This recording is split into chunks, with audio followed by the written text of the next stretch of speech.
Donc ça veut dire que tu es d'accord avec moi. Oui, je suis d'accord avec toi. C'est une nécessité. Alors, selon moi, il y a beaucoup de raisons d'avoir un site web, mais il y a deux raisons qui reviennent, qui sont, je pense, indéniables. C'est déjà par rapport à la visibilité, oui, puisqu'il faut une fenêtre vers l'extérieur, mais surtout si vous êtes une société par rapport à la crédibilité.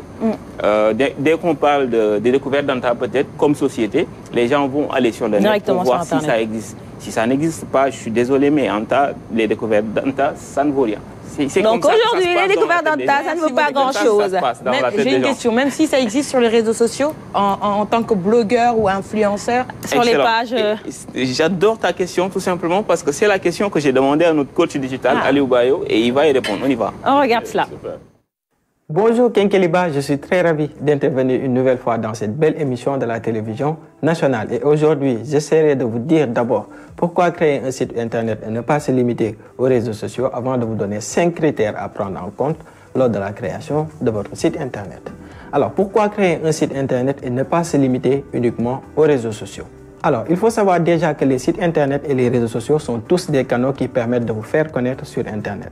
Ils vous permettent de vous présenter, de développer une certaine communauté qui sera ensuite convertie en clientèle. Toutefois, se limiter uniquement sur les réseaux sociaux n'est pas suffisant car vous serez limité. Vous serez limité en termes de design, limité en termes de fonctionnalité et limité aussi en termes de publication. Un exemple très simple, sur les réseaux sociaux tels que Facebook, Twitter, LinkedIn ou Instagram, vous n'avez pas la possibilité de créer des formulaires de demande de devis ou de collecte d'emails pour vos newsletters. En réalité, vous subissez les règles, les conditions et le fonctionnement de cette plateforme qui appartient à quelqu'un d'autre. Par contre, avec votre site internet, tout vous appartient et vous ne serez jamais limité. Vous pourrez proposer toutes les fonctionnalités dont vous aurez besoin tout en ayant une maîtrise sur votre design qui doit impérativement refléter votre branding ou votre image de marque. Vous pourrez créer des formulaires sans problème, collecter des emails sans souci, vendre vos produits sans contrainte et proposer des téléchargements à vos visiteurs, etc. Ce qui n'est pas possible pour le moment avec les réseaux sociaux. Le seul souci, c'est que créer un site internet peut avoir un coût élevé, mais de nos jours, avec des plateformes telles que Wix ou WordPress, vous pouvez bel et bien concevoir un site web joli et professionnel sans dépenser une fortune. Et pour créer le vôtre, prenez en compte les 5 critères suivants. Choisir un nom de domaine simple et facile à retenir. Donc l'adresse du site internet doit être facile à retenir. Utilisez un design simple et attractif pour capter l'attention de vos visiteurs. Affichez toutes vos informations clés sur votre page d'accueil, à savoir les services que vous offrez, vos coordonnées, etc. Il faut veiller aussi à ce que le site soit responsive, c'est-à-dire qu'il soit accessible et lisible aussi bien sur un ordinateur que sur une tablette, un smartphone ou une Smart TV. Et enfin, il faut que le site soit sécurisé. Alors, la liste est loin d'être exhaustive, mais pour moi, ces 5 critères sont vraiment essentiels pour tout type de site internet. Voilà, c'était ma contribution du jour. Je vous remercie de votre attention et je vous dis à très bientôt.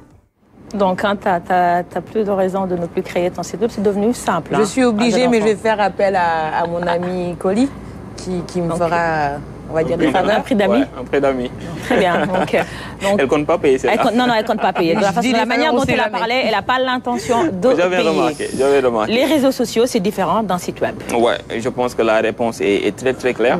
Et d'ailleurs, je profite de cela pour poser la question à nos invités.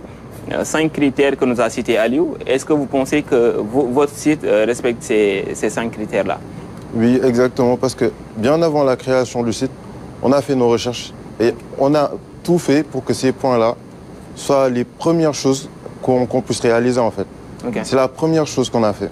Il y a un critère sur lequel je suis très regardant, c'est un site qui soit responsive, c'est-à-dire un site que tu peux consulter avec une tablette, avec un ordinateur portable, mais aussi avec un téléphone. Il y a beaucoup de sites qui ont ce défaut-là et j'espère que votre plateforme s'adapte également au téléphone, aux tablettes, partout. Complètement responsive. C'est des jeunes 2.0, donc ils sont connectés, il n'y a pas de quoi s'inquiéter. Même avec l'ordinateur, si vous réduisez la taille, vous saurez que le site est responsive design. Il s'adapte. Ça s'adapte à chaque taille de l'écran. C'est ça qu'on appelle responsive design. Ça, c'est le social. Aline Barakani, il en apprend beaucoup ce matin. C'est un licencié en génie informatique qui j'avais compris. C'est le spécialiste. Aline